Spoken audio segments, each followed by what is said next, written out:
હવે આપણે એક ભણવાનું છે ખૂબ અગત્યનું ક્યુ ફેક્ટર.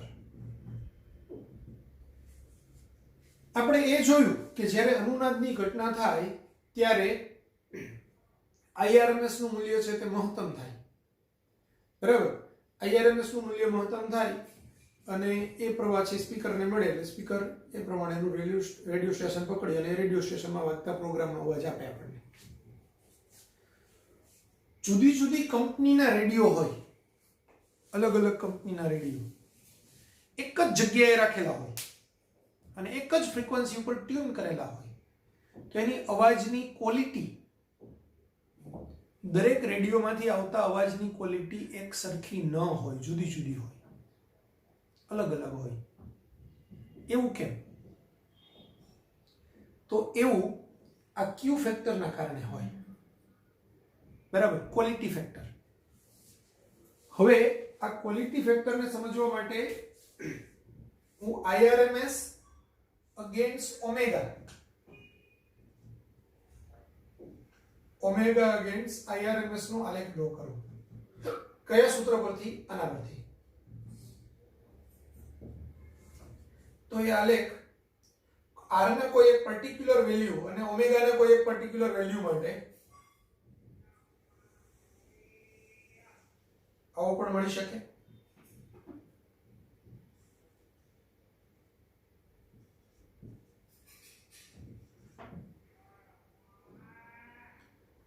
અને એ આવો પણ મળી શકે.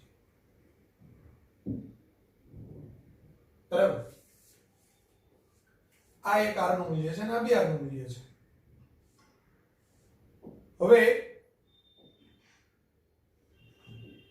આ જે મૂલ્ય છે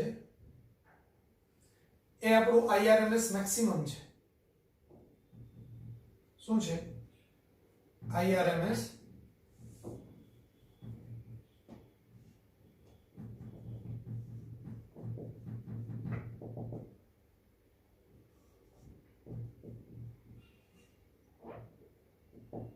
આ IRMS મેક્સિમમ છે. હવે IRMS બાય √2 મૂલ્ય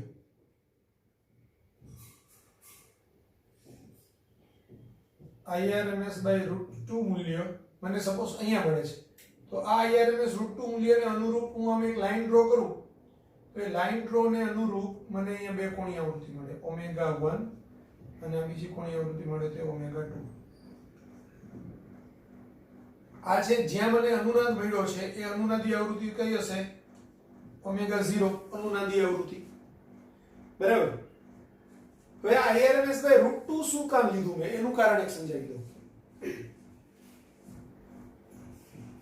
પાવર મેક્સિમમ મળે એ કયો મળે? IRMS મેક્સિમમ એનો સ્ક્વેર ઇન્ટુ R મળે કે નહીં? આ મહત્તમ પાવર કહેવાય. હવે મહત્તમ પાવરનું મૂલ્ય અડધું થાય, મહત્તમ પાવરનું મૂલ્ય અડધું થાય એના માટે જે પ્રવાહ હોય એ પ્રવાહ IRMS બાય √2 હોય. તો P maximum બાય 2 માટે જે પ્રવાહ મળે એને હું સપોઝ I ડેશ કહું તો એ I ડેશ સ્ક્વેર R. હવે P maximum એટલે 1/2. આ P maximum ની કિંમત તો આટલી છે, IRMS square maximum into R બરાબર I ડેશ સ્ક્વેર R. આ R કેન્સલ થાય તો બે બાજુ વર્ગમૂળ લઉં તો I ડેશ બરાબર શું થાય? IRMS max upon √2. બરાબર. આ બધા I આપણે સ્મોલ કરી નાખીએ.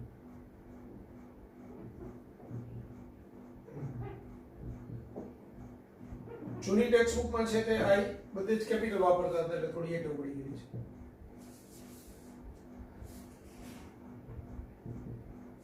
તો આ I ડેશ બરાબર IRMS મેક્સિમમ બાય √2. પ્રવાહનું મૂલ્ય જ્યારે IRMS મેક્સિમમ બાય √2 થાય ત્યારે પાવર અડધો થાય. આ પાવર અડધો થાય તો એ અડધો પાવર જ્યારે થાય ત્યારે મને એકચ્યુઅલી ઓમેગાના બે મૂલ્યો મળે, ઓમેગા 1 અને ઓમેગા 2. આ બે મૂલ્યોનો તફાવત એને ડેલ્ટા ઓમેગા કહેવાય. એ ડેલ્ટા ઓમેગાને શું કહેવાય? Half power bandwidth. શું કહેવાય? હાફ પાવર બેન્ડવિડ્થ કહેવાય. જ્યારે પાવર અડધો થાય એની બેન્ડવિડ્થ એટલે આવૃત્તિનો તફાવત અથવા તો કોની આવૃત્તિનો તફાવત, તો એની બેન્ડવિડ્થ કે જ્યાં પાવર અડધો થાય છે. તો જેના માટે હવે સપોઝ આ આલેખ હોય તો આ આલેખનો હાફ પાવર બેન્ડવિડ્થ કદાચ આવો હશે, અહીંથી આટલો આમ પહોળો હશે. તો જેનો હાફ પાવર બેન્ડવિડ્થ પહોળો હોય, ડેલ્ટા ઓમેગાનું મૂલ્ય મોટું હોય, પહોળું, તો એના માટે આલેખ નીચો હોય. આલેખ નીચો હોય તો પ્રવાહનું મૂલ્ય કેવું મળે? મને નાનું મળે. એટલે કે IRMS મેક્સિમમ મને નાનો મળે. આ IRMS મેક્સ છે, Vmax છે, બરાબર. તો આ IRMS મેક્સ નું મૂલ્ય મને ઊંચું ક્યારે મળે? જ્યારે ડેલ્ટા ઓમેગા નું મૂલ્ય નાનું હોય. હજુ આલેખ અહીંથી આમ ઊંચો હોય તો હજુ ડેલ્ટા ઓમેગા છે એનાથી નાનો હોય. તો જેમ ડેલ્ટા ઓમેગા નાનો એમ પરિપથ વધુ સારો, કારણ કે એમાં IRMS મેક્સિમમ નું મૂલ્ય ઊંચું મળે છે, બરાબર. એટલે ક્લિયર કટ સ્પષ્ટ અવાજ આપણને મળે, ઊંચો અવાજ મળે, મોટો અવાજ મળે. તો એના પરથી આપણે એમ કહી શકાય કે એ પરિપથ છે તે વધુ સારી ક્વોલિટીનો છે. એટલે એના પરથી ક્વોલિટી ફેક્ટર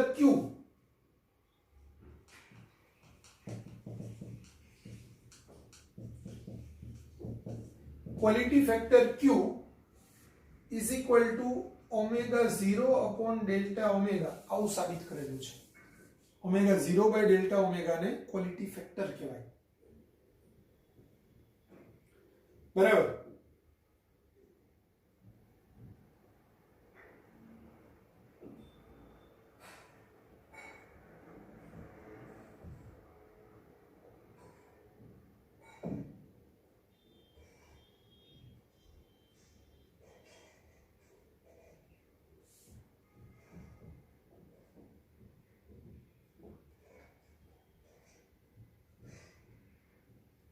હવે ડેલ્ટા ઓમેગા નું મૂલ્ય આપણે ટેક્સ્ટ બુકમાં સાબિત કર્યું છે એ R/L હોય.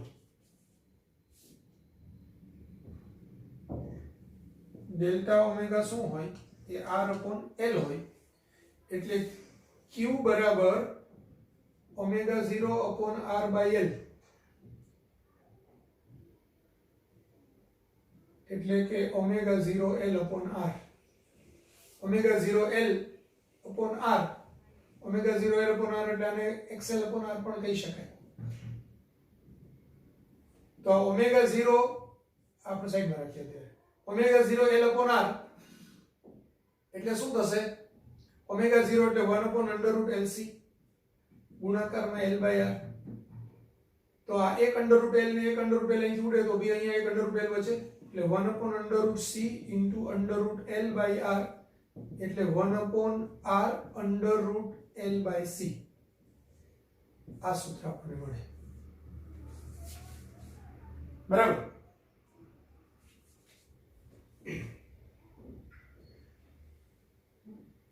અને આ XL by R એવી જ રીતે જો આપણે XC by R લઈએ તો XC by R પણ લઈ શકાય. Q ફેક્ટર બરાબર એક તો થાય XL by R એટલે કે omega 0 L by R અને એના બરાબર પછી omega 0 ની કિંમત 1 upon under root LC મૂકો એટલે 1 upon R under root L by C મળે. અથવા Q ફેક્ટર બરાબર XC upon R. XC એટલે 1 upon omega 0C into 1 upon R. હવે omega 0 ની કિંમત મૂકું 1 upon under root LC એટલે under root LC અંશમાં જાય એટલે under root LC upon C into 1 upon R. આમાંથી બી under root C ઉડાડો તો આ 1 upon R under root L by C મળે.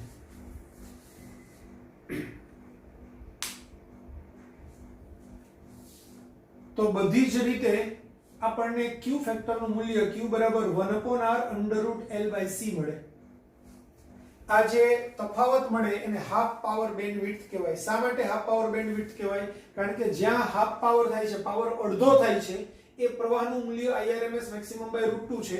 આલેખ ઉપર Irms maximum by √2 લઈએ અને એક આડી લાઈન ડ્રો કરીએ તો એને અનુરૂપ આપણને બે અલગ અલગ આવૃત્તિ મળે. આ આવૃત્તિ માટે બી મને પ્રવાહ આટલો મળે અને આ આવૃત્તિ માટે પણ પ્રવાહ આટલો મળે.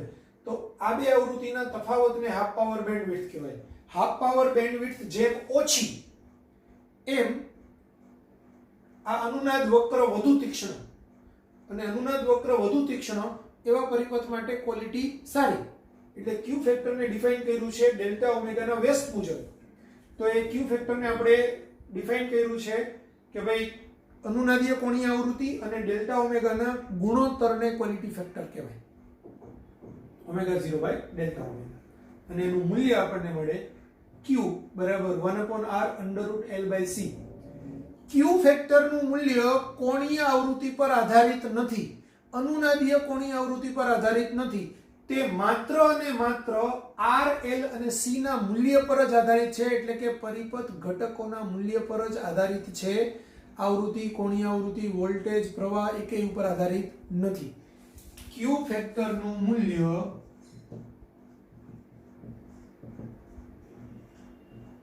માત્ર અને માત્ર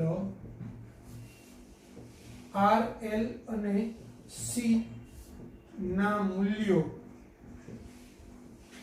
એટલે કે પરિપથ ઘટકોના મૂલ્યો પર જ આધારિત છે.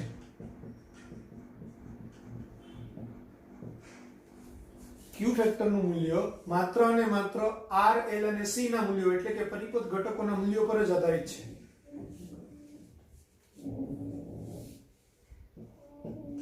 તે Irms, Vrms, ઓમેગા 0 કે ઓમેગા ના મૂલ્યો પર આધારિત નથી. બરાબર? બીજી એક વસ્તુ સમજજો.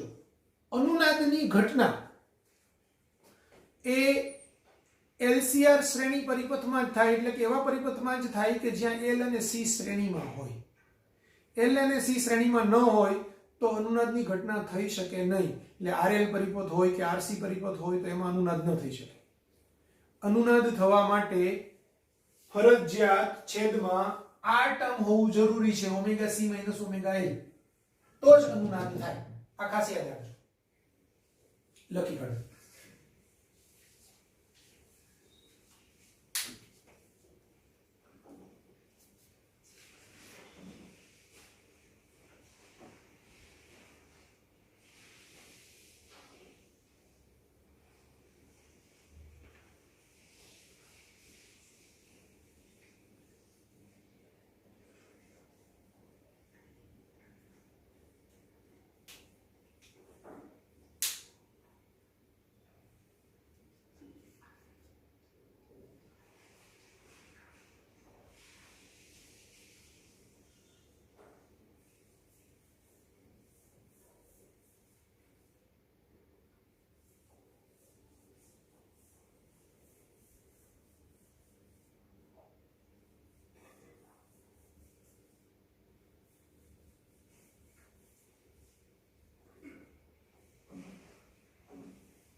હવે એલસી દોલન,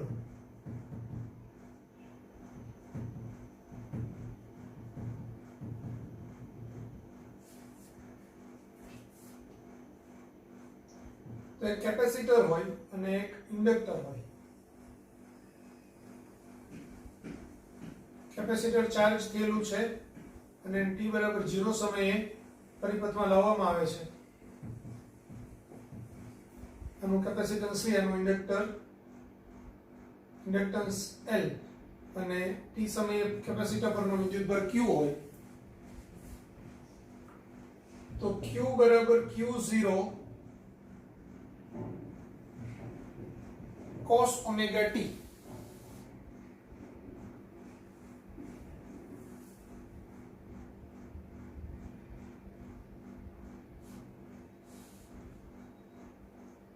આ આપણો વિદ્યુત ભારનું સૂત્ર થાય. એમાં પછી I બરાબર dq dt, એના પરથી છેવટે ગણતરી કરીને આપણે ભાઈનું સૂત્ર જ લખીએ. અહીંયા I બરાબર માઈનસ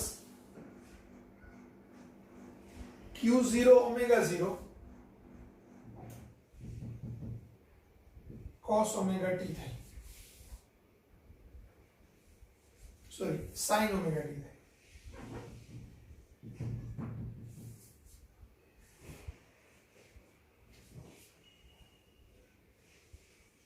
કારણ કે I બરાબર dq dt એટલે minus q0 omega 0 sin omega t.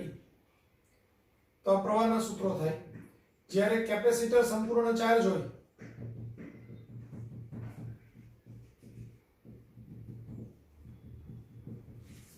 ત્યારે ઇન્ડક્ટર સંપૂર્ણ ડિસ્ચાર્જ.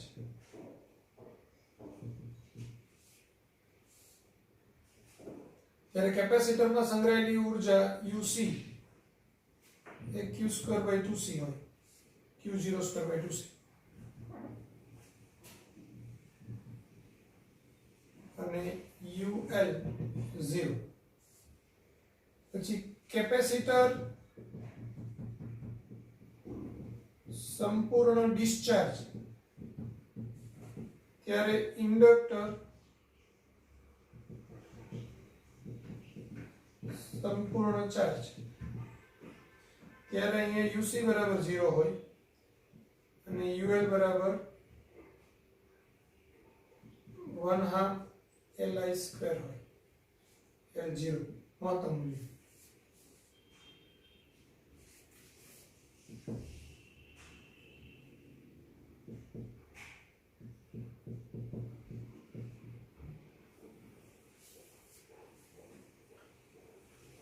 વિદ્યુતભાર જ્યારે આમાંથી વિદ્યુતભાર છે ગતિ કરતો કરતો આમાં જાય એટલે આમાં પ્રવાહનું મૂલ્ય વધે, આમાં પ્રવાહનું મૂલ્ય વધે, માનો ચાર્જ ઘટે, પાછું અહીંથી આમ જશે વળી, ત્યારે અહીંયા વિદ્યુત ક્ષેત્ર શૂન્ય થઈ જશે, ત્યારે આની અંદર ચુંબકીય ક્ષેત્ર મહત્તમ થાય. પછી પાછું ઉલટું થાય ત્યારે આમાં ચુંબકીય ક્ષેત્રનું મૂલ્ય ઘટતું જાય અને વિદ્યુત ક્ષેત્રનું મૂલ્ય આમાં વધતું જાય, એટલે ઊર્જા આમાં વધતી જાય, આમાં ઘટતી જાય. ઘટતા ઘટતા આની ઊર્જા 0 થાય ત્યારે આમાં મહત્તમ ઊર્જા થાય. પાછું આમ ચક્ર ફરે ત્યારે આનું ક્ષેત્ર ઘટતું જાય એટલે આની ઊર્જા ઘટતી જાય, બધી ઊર્જા આમાં આવે. તો એલસી દોલનોની અંદર ઊર્જાનો વ્યય થતો નથી. કોઈ પણ ક્ષણે પરિપથની કુલ ઊર્જા એટલી ને એટલી રહે, એ કોઈ પણ ક્ષણે ચેન્જ થતી નથી. એટલે કેપેસિટરમાં સંગ્રહાયેલી ઊર્જા q0² અથવા તો q²/2c t સમયે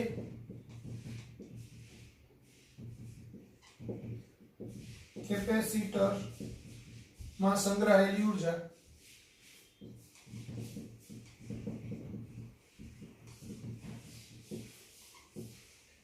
UC કહીએ તો એ q²/2c છે, જ્યાં q છે એ આ q0 cos omega t છે, સમય સાથે બદલે.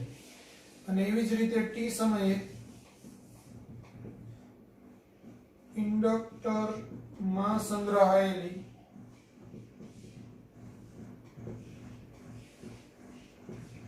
ઊર્જા UL એ 1/2 Li², જ્યાં I નું સૂત્ર આ થાય.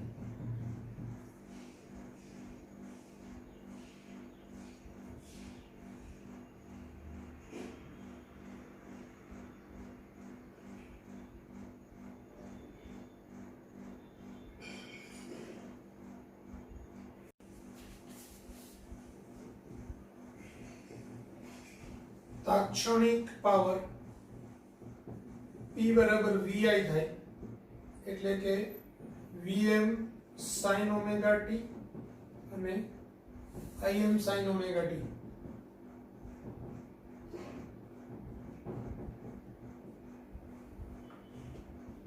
એટલે કે Vm Im sin omega t plus phi અને તાત્ક્ષણિક પાવર કહેવાય જે t સમય સાથે આ સૂત્ર મુજબ બદલાયા રાખે. એટલે આપણને કોઈ એક ચોક્કસ મૂલ્યનો પાવર ક્યારે મળે જ નહીં.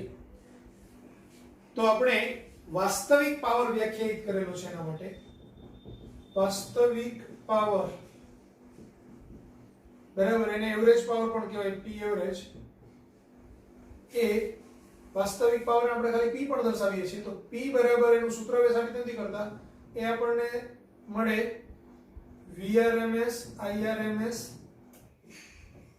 cos phi અથવા તો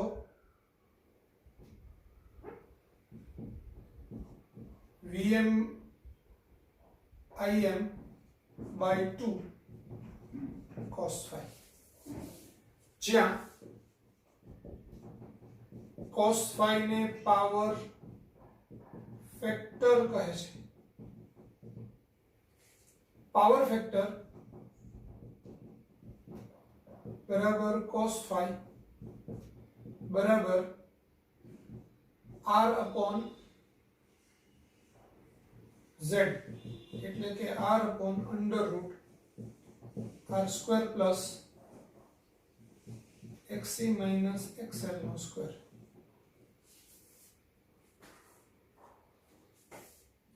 પછી માત્ર અવરોધ ધરાવતો પરિપથ હોય તો r રાખવાનું, આ બે 0 લઈ લેવાનું.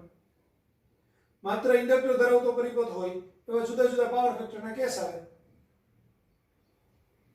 તો એ કેસ ઓલરેડી આપણે ત્રણે ત્રણ ડિસ્કસ કરેલા. માત્ર અવરોધ ધરાવતો પરિપથ ને માત્ર કેપેસિટર ધરાવતો પરિપથ ને માત્ર ઇન્ડક્ટર ધરાવતો પરિપથ ત્યાં ડિસ્કસ કરી નાખેલા છે.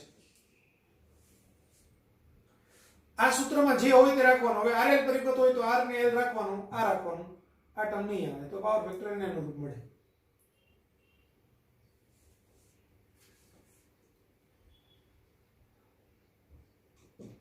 માત્ર ઇન્ડક્ટર અને કેપેસિટર ધરાવતા પરિપથ માટે cos phi બરાબર 0 થાય, માટે પાવર P બરાબર 0 થાય. કારણ કે અહીંયા cos phi ની કિંમત 0 મૂકો એટલે આખું ટર્મ 0 થઈ જશે.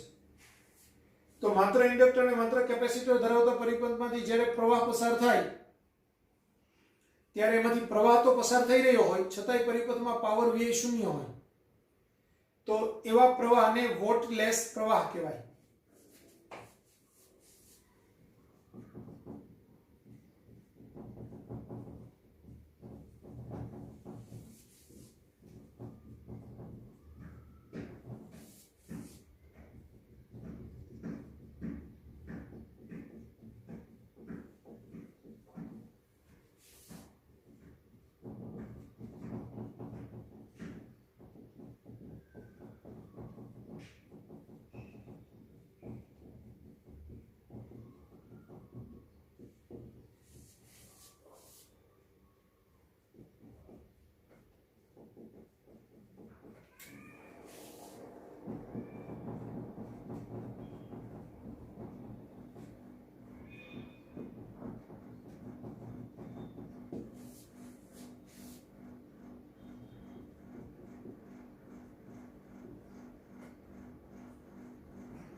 માત્ર L કે માત્ર C ધરાવતા પરિપથમાંથી એસી પ્રવાહ તો પસાર થાય છે છતાંય પરિપથમાં કુલ પાવર વ્યય શૂન્ય હોય છે. તેથી માત્ર C કે માત્ર L ધરાવતા પરિપથમાંથી વહેતા પ્રવાહને વોટલેસ કરંટ અથવા તો વોટલેસ પ્રવાહ કહે છે. એટલે માત્ર ઇન્ડક્ટર ધરાવતો પરિપથ હોય તો એમાંથી પ્રવાહ પસાર થાય પણ પરિપથમાં કુલ પાવર વ્યય શૂન્ય હોય. માત્ર કેપેસિટર હોય તો એમાં બી એવું જ થાય, કારણ કે એક ચક્ર દરમિયાન ઊર્જા ગુમાવે તો બીજા ચક્ર દરમિયાન ઊર્જા પાછી મેળવી લે. એટલે પરિપથમાંથી એ ઊર્જા ક્યાંય જતી નથી. તો એને વોટલેસ કરંટ કહેવાય. તો માત્ર ઇન્ડક્ટર ને માત્ર કેપેસિટર ધરાવતા પરિપથમાં cos phi ની વેલ્યુ 0 હોય, પાવર શૂન્ય હોય. માત્ર અવરોધ હોય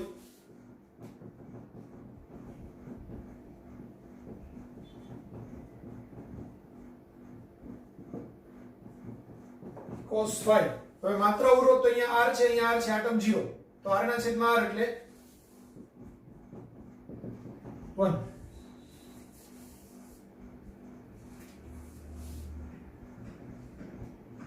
અનુનાદની સ્થિતિમાં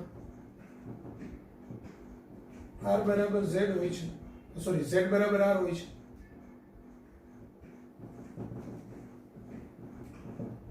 માટે એમાં બી cos phi એટલે r upon z એટલે r by r એટલે 1 થાય.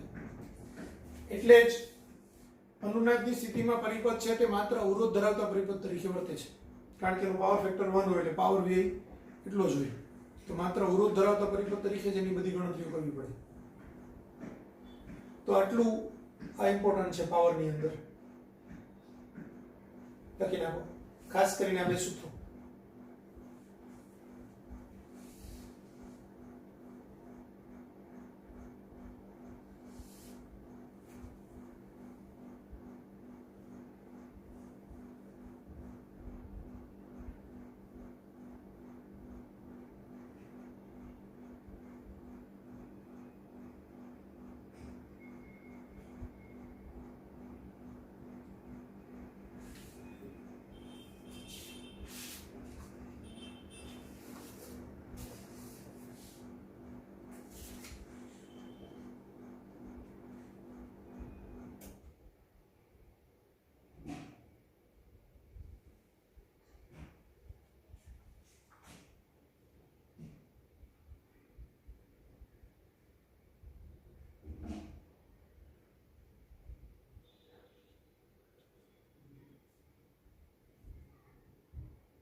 હવે આપણે ટ્રાન્સફોર્મરનો અભ્યાસ કરીએ.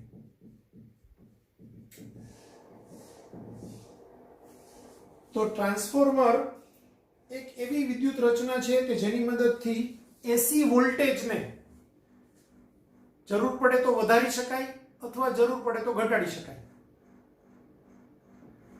ખાસ યાદ રાખો, ટ્રાન્સફોર્મરમાં સામાન્ય રીતે પાવર અચળ હોય, એટલે જો વોલ્ટેજ તમે વધારો તો પ્રવાહનું મૂલ્ય ઘટે અને વોલ્ટેજ ઘટાડો તો પ્રવાહનું મૂલ્ય વધે. પાવર અચળ રહે છે. ટ્રાન્સફોર્મર વોલ્ટેજનું મૂલ્ય વધારી આપે છે એને સ્ટેપ અપ ટ્રાન્સફોર્મર કહેવાય, અને જે પાવરનું મૂલ્ય ઘટાડી આપે છે એને સ્ટેપ ડાઉન ટ્રાન્સફોર્મર કહેવાય. સ્ટેપ અપ અને સ્ટેપ ડાઉન ટ્રાન્સફોર્મર એ બધી જગ્યાએ વપરાતા હોય. પહેલા થોડું ચિત્ર ક્લિયર કરી દઉં, પછી આપણે સૂત્રો લખી અને એને સમજીએ. આપણે ધારો કે કોઈ એક પાવર સ્ટેશન છે કે જ્યાં થર્મલ પાવર પ્લાન્ટ છે, થર્મલ પાવર પ્લાન્ટની અંદર પાવર પ્રોડ્યુસ થાય છે, મેગાવોટની અંદર પ્રોડ્યુસ થાય છે. એ થર્મલ પાવર પ્લાન્ટથી 200 કિલોમીટર કે 300 કિલોમીટર દૂર એક સિટી આવેલું છે, ત્યાં સુધી આપણે એને પાવર પહોંચાડવો છે વિદ્યુતને. સપોઝ નવસારીની અંદર વિદ્યુત આવે છે, તો નવસારીની અંદર જે પાવર પ્લાન્ટ કે નવસારીમાં ન હોય કે એની આજુબાજુ ન હોય, એ ક્યાંક દૂર હોય, ત્યાંથી આપણે સુધી એ પાવર પહોંચતો હોય, કાકરાપારથી આવતો હોય કે કશે બી આવતો હોય. હવે પાવર પ્લાન્ટમાં વિદ્યુત ઉત્પન્ન થઈ ત્યાંથી આપણને જે તે સિટી સુધી પાવરને પહોંચાડવો હોય તો એ તો ક્યાંથી આવે? તો જાડા જાડા કેબલ તારથી આવે, બરાબર. 200 કિલોમીટરનો તાર નાખો તો આપણને ખબર છે R બરાબર ρ L/A. લંબાઈ જેટલી વધુ એટલો તારનો અવરોધ વધારે. તારનો અવરોધ વધારે તો તારમાં ઉત્સર્જન પામતી ઉષ્મા ઉર્જા I2RT એ મુજબ, અથવા તો ઉષ્મા ઉર્જાનો પાવર તો એ I2R એ R ના સમપ્રમાણમાં હોય. જેટલો R વધારે એટલો પાવર વધુ વ્યય પામે. તો ખૂબ લાંબા 200 કિલોમીટરના ડિસ્ટન્સનો અવરોધ હોય, તાર નાખેલો હોય તો તારનો અવરોધ ખૂબ મોટો હોય, એના કારણે વ્યય પામતી ઉષ્મા ઉર્જા પણ ખૂબ મોટી હોય. એટલે ત્યાં આપણે જે પાવર ઉત્પન્ન કરીએ, સપોઝ 5 મેગાવોટનો પાવર ઉત્પન્ન કર્યો હોય અને એને નવસારી સુધી 5 મેગાવોટની આપણી નવસારીની જરૂરિયાત છે ને અહીંયા પહોંચાડવો હોય, તો અહીંયા તો 5 મેગાવોટમાંથી કદાચ 0.1 એટલે 95% 90% જેટલો પાવર ઉષ્મા ઉર્જામાં વ્યય પામે, માત્ર 5% 10% જેટલો પાવર જ સિટી સુધી પહોંચે કે જે વાપરી શકાય. એટલે પાવર વ્યય ખૂબ વધારે થાય, ખૂબ વધારે. આ પાવર વ્યયને ઘટાડવો હોય તો એક જ રસ્તો છે કે હું પ્રવાહનું મૂલ્ય કોઈ રીતે ઘટાડી દઉં. કારણ કે પાવર P બરાબર IRMS નો સ્ક્વેર R. આનું મૂલ્ય ઘટી જાય. R નથી ઘટાડી શકતા આપણે, પણ IRMS નું મૂલ્ય હું કોઈક રીતે નાનું કરી નાખું તો પાવર વ્યય ખૂબ ઘટી જાય અને મોટા ભાગનો પાવર છે તે સિટી સુધી પહોંચી જાય. પાવરને અહીંયા IRMS મારે ઘટાડવો હોય તો મારે વોલ્ટેજ વધારવું પડે. એટલે વોલ્ટેજનું મૂલ્ય સામાન્ય રીતે આપણે ઘરમાં કયું વોલ્ટેજ વાપરીએ તો કે 220 વોલ્ટ વાપરીએ. VRMS નું મૂલ્ય 220 વોલ્ટ AC હોય, ઇન્ડસ્ટ્રીમાં 440 વોલ્ટ AC હોય, પણ આટલું જ હોય યુઝેબલ વોલ્ટેજ. હવે પ્રવાહનું મૂલ્ય હું એકદમ મિલી એમ્પિયરમાં નાનો પ્રવાહ કરી નાખું તો વોલ્ટેજનું મૂલ્ય ખૂબ મોટું થઈ જાય. સ્ટેપ અપ ટ્રાન્સફોર્મર ત્યાં વપરાય. એટલે જ્યાં આપણું પાવર પ્લાન્ટ હોય ત્યાં પાવર પ્લાન્ટમાંથી જે પાવર પ્રોડ્યુસ થાય એ શું કરે? સ્ટેપ અપ ટ્રાન્સફોર્મરનો યુઝ કરે. એટલે કે વોલ્ટેજનું મૂલ્ય ખૂબ વધારી દે અને પ્રવાહનું મૂલ્ય ખૂબ ઘટાડી દે, બરાબર. પ્રવાહનું મૂલ્ય ખૂબ ઘટેલું હોય એટલે I ખૂબ નાનો હોય તો ઉષ્મા ઉર્જા રૂપે વ્યય પામતો પાવર ખૂબ ઓછો હોય. તમને ઘણી જગ્યાએ મોટા મોટા કેબલ હોય ને ત્યાં લખ્યું હોય કે ખતરો, ડેન્જરની નિશાની કરી હોય ને ત્યાં લખ્યું હોય કે 1 લાખ વોલ્ટ, 1.5 લાખ વોલ્ટ, બરાબર. તો એટલો બધો વોલ્ટેજ વાળો પાવર હોય. હવે ખાલી 220 વોલ્ટનો ઝટકો લાગે તો આપણે પડી જઈએ, માણસનું ડેથ થઈ શકે. તો 1 લાખ વોલ્ટ ને 1.5 લાખ વોલ્ટ ને 75,000 વોલ્ટ ને ખૂબ ઊંચા વોલ્ટેજ વાળા પાવર કહેવાય. એટલે ખૂબ ડેન્જર હોય. પણ એ ખતરો લેવો પડે એટલે જ એના તાર છે એ ખૂબ ઊંચા રાખેલા હોય, બરાબર. અને મોટા મોટા ઊંચાઈથી વાળા ટાવરથી એ તાર બે વચ્ચે તાર હોય ને એવી રીતે છે તે પાવર સ્ટેશનથી આપણે સિટી સુધી પાવર પહોંચે. હવે સિટી સુધી પહોંચેલો પાવર છે ખૂબ ઊંચા વોલ્ટેજ હોય. એટલો ઊંચો વોલ્ટેજ જો ઘરમાં આપીએ તો ઘરની બધી જ વસ્તુ બળી જાય, કઈ બચે નહીં. એટલે આપણે શું કરવું પડે? એમાં સ્ટેપ ડાઉન ટ્રાન્સફોર્મર મૂકવું પડે ત્યાં. એટલે ઘરે પાવર આવે એટલે પહેલા તો નવસારી સિટીમાં આવે ત્યાં સુધીમાં સિટીની બહાર એક એનું આખું ડિસ્ટ્રીબ્યુશન સેન્ટર હોય, ત્યાં બી એક મોટું સ્ટેપ ડાઉન ટ્રાન્સફોર્મર હોય. એટલે પહેલું સ્ટેપ ડાઉન ત્યાં થાય. ત્યાં છે 1 લાખ વોલ્ટેજ કે 1.5 લાખ વોલ્ટેજ આવ્યું હોય તો એનું સ્ટેપ ડાઉન થઈને વોલ્ટેજ ઓછો કરવામાં આવે. ત્યાંથી પછી આખા નવસારી સિટીની અંદર ડિસ્ટ્રીબ્યુટ થાય. તો હવે ત્યાંથી નવસારી સિટીની અંદર જુદી જુદી સોસાયટી સુધીના જો બધા તારને ત્યાં જ સીધું 220 વોલ્ટ કરી નાખે તો પાછો સિટીની અંદર ડિસ્ટ્રીબ્યુશનમાં બી પાવરનો લોસ ઘણો થાય. એટલે ત્યાંથી પાવર આવે તે બી હાઈ વોલ્ટેજે પાવર આવે. અને આપણા સોસાયટી અથવા તો એપાર્ટમેન્ટની બહાર એક સબસ્ટેશન મૂકેલું હોય નાનું, બરાબર, ટ્રાન્સફોર્મર. તો એ નાનું ટ્રાન્સફોર્મર ફાઇનલ સ્ટેપ ડાઉન કરે અને છેલ્લે 220 વોલ્ટમાં કન્વર્ટ કરે. ને એ 220 વોલ્ટ વાળો ઘર છે ત્યાંથી સીધું જ આપણા ઘરમાં કનેક્શન આપેલું હોય તો ત્યાં મળે. એટલે સ્ટેપ અપ ટ્રાન્સફોર્મર અને સ્ટેપ ડાઉન ટ્રાન્સફોર્મર બે હોય. સ્ટેપ અપ ટ્રાન્સફોર્મર છે તે જ્યાં પાવર પ્રોડ્યુસ થતો હોય ત્યાં હોય, અને સ્ટેપ ડાઉન છે જ્યાં ફાઇનલ પાવર વાપરવાનો હોય ત્યાં હોય. હવે એ પાવર ટ્રાન્સફોર્મર છે તે કરે શું? તો કે એની અંદર કોઇલ હોય, ગૂંચળું હોય, બરાબર એ ગૂંચળાને એવી રીતે વીંટાળેલું હોય તો એક ગૂંચળામાં કે જેમાં આપણે એને પાવર આપીએ છીએ એને પ્રાઇમરી ગૂંચળું કહેવાય અને બીજું હોય એને સેકન્ડરી ગૂંચળું કહેવાય. પ્રાઇમરી ગૂંચળાની અંદર જ્યારે આપણે એસી વોલ્ટેજ આપીએ ત્યારે પ્રાઇમરી ગૂંચળાની અંદર સતત છે તે વિદ્યુત પ્રવાહ તો ઉલટસુલટ થયા રાખતો હોય એટલે આમાં ચુંબકીય ક્ષેત્રમાં ફેરફાર થાય. ચુંબકીય ક્ષેત્રમાં ફેરફાર થાય એટલે અન્યોન્ય પ્રેરકત્વની ઘટના. ખાસ યાદ રાખજો, ટ્રાન્સફોર્મરમાં અન્યોન્ય પ્રેરણ વડે બીજા ગૂંચળાની અંદર પ્રેરિત ઈએમએફ ઉત્પન્ન થાય છે. આ ઈએમએફ આમાં નથી જતો, આની અંદર સતત વધઘટ થાય એટલે અન્યોન્ય પ્રેરણની ઘટના વડે આમાં પ્રેરિત ઈએમએફ ઉત્પન્ન થાય. એ પ્રેરિત ઈએમએફ છે એ આની સાથે સંકળાયેલું ફ્લક્સમાં ફેરફાર થાય અને એની સાથે એના કારણે આમાં અન્યોન્ય પ્રેરિત ઈએમએફ ઉત્પન્ન થાય. તો અન્યોન્ય પ્રેરણની ઘટનાને કારણે સેકન્ડરી કોઇલમાં ઈએમએફ ઉત્પન્ન થાય છે. એટલે ટ્રાન્સફોર્મરની મદદથી ડીસી વોલ્ટેજને વધઘટ કરી શકાતો નથી. હું અહીંયા ડીસી વોલ્ટેજ આપું અને સેકન્ડરી કોઇલની અંદર આઉટપુટ મેળવું તો આઉટપુટ 0 મળે. સેકન્ડરી કોઇલમાં વોલ્ટેજ બી 0 મળે, પ્રવાહ બી 0 મળે, કારણ કે ડીસી વોલ્ટેજ સ્થિર પ્રવાહ રચે એટલે આની સાથે સંકળાયેલું ફ્લક્સ સ્થિર હોય એટલે સ્થિર ફ્લક્સના કારણે સેકન્ડરી કોઇલમાં કોઈ ઈએમએફ ઉત્પન્ન થતો નથી, કોઈ પ્રવાહ હોતો નથી એટલે પ્રવાહનું મૂલ્ય 0 હોય, ઈએમએફ નું મૂલ્ય 0 હોય.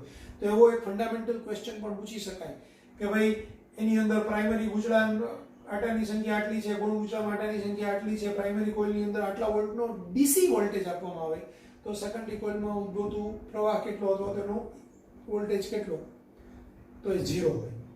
આ એક વાત. હવે એનું માસ્ટર સૂત્ર આપણે લખીએ, કેવી રીતે સાબિત કરવાની કે જરૂર નથી.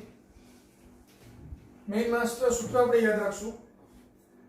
તો ટ્રાન્સફોર્મરનું સૂત્ર છે ES/EP બરાબર NS/NP બરાબર VS/VP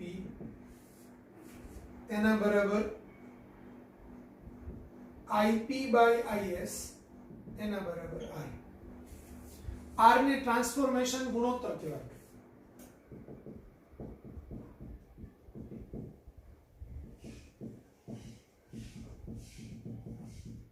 ટ્રાન્સફોર્મેશન રેશિયો તો ટ્રાન્સફોર્મેશન ગુણોત્તર.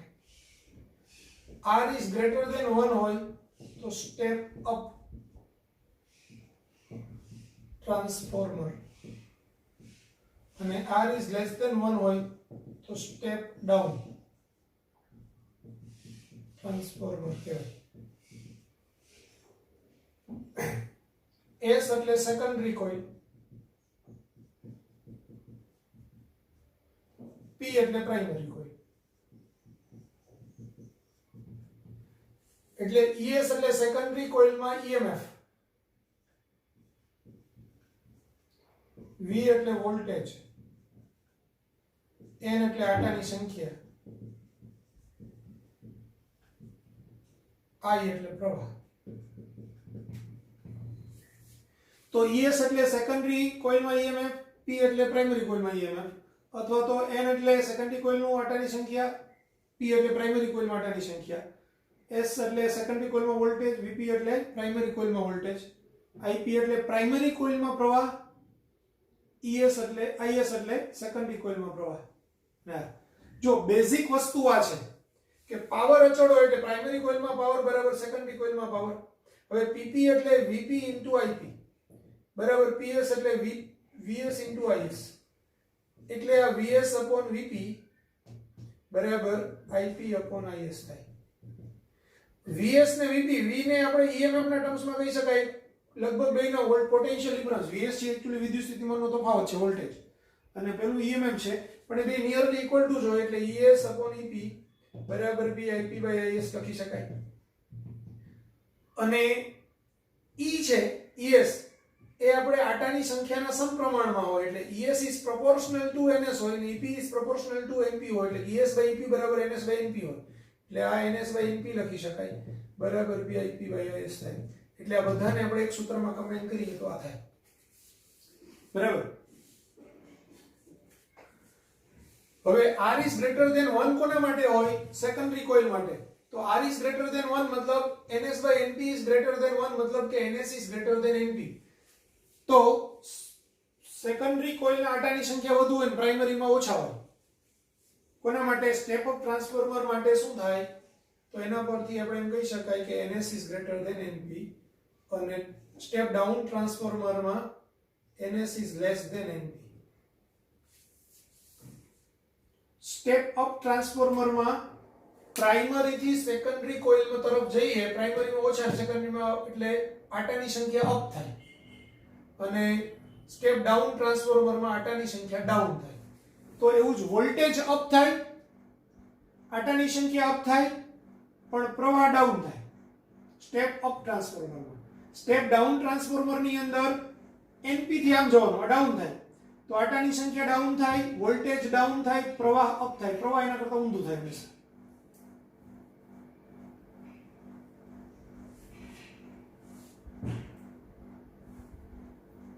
તો આટલું આ ટ્રાન્સફોર્મર માટેનું છે. બીજું એની કાર્યક્ષમતા આવે.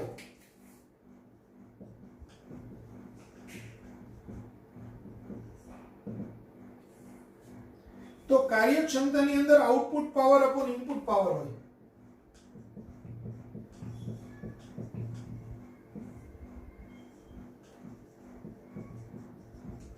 આપણે આ સૂત્રો લખ્યા ત્યાં ઈટા બરાબર 1 એટલે કે 100% કાર્યક્ષમતા લીધેલી છે. આ બધામાં જ આપણે 100% કાર્યક્ષમતા લીધેલી છે એટલે ઇનપુટ પાવર બરાબર આઉટપુટ પાવર આપણે ધારેલું છે. પણ વ્યવહારની અંદર કાર્યક્ષમતા છે એ 90%, 92%, 98%, 99%, 80% હોય. કારણ કે એની અંદર છે તે એડી કરન્ટ્સ ને પેલું સતત છે તે ચુંબકીય વિચુંબકીય થતું હોય, તેની અંદર ઉષ્મા ઉર્જા ઉત્પન્ન થતી હોય, તેના કારણે હીટ લોસ થતો હોય. તો એ હીટ લોસ પછી કોરની અંદર દ્રવ્ય હોય તેની અંદર અશુદ્ધિ હોય, થોડું જે ઓઇલ વાપરેલું હોય એને ઠંડુ કરવા માટે તો એનામાં થોડી અશુદ્ધિ હોય. તે બધા રીઝનથી પ્રેક્ટિકલી આપણને 100% કાર્યક્ષમ ટ્રાન્સફોર્મર મળતું નથી. એટલે ટ્રાન્સફોર્મરની કાર્યક્ષમતા ઈટા એટલે output power upon input power થાય. એટલે કે PS અપોન PP થાય અથવા તો VS IS upon VP IP થાય.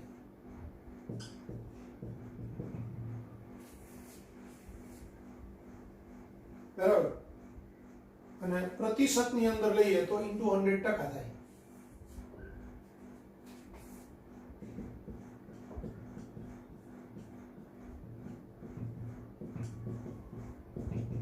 કાર્યક્ષમતા 0.8 છે એમ કહીએ તો એને ટકા નો કહેવાય, પણ 0.8 કાર્યક્ષમતા એટલે 80% થાય અને 0.8 ને 100 વડે ગુણો તો પ્રતિશતની અંદર કાર્યક્ષમતા બતાવે તો ટકા કહેવાય. એટલે ઈટા બરાબર VS IS upon VP IP થાય, પણ ટકામાં આપ્યું હોય તો ઈટા બરાબર VS IS upon VP IP into 100 થાય. જો અહીંયા 80% લખું તો અહીં મારે 100 લખવું પડે, એટલે 100 છેદમાં જાય તો 80 ના છેદમાં 100 એટલે VS IS upon VP IP નું મૂલ્ય 0.8 થાય ઓટોમેટિક.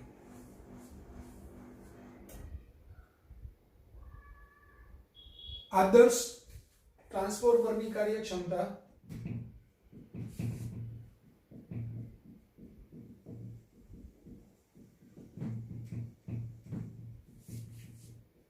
ઈટા બરાબર 100% હોય છે અને વ્યવહારમાં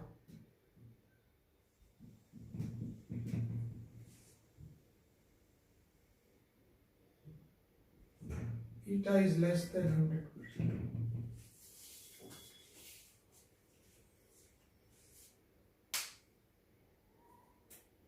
લખી નાખો.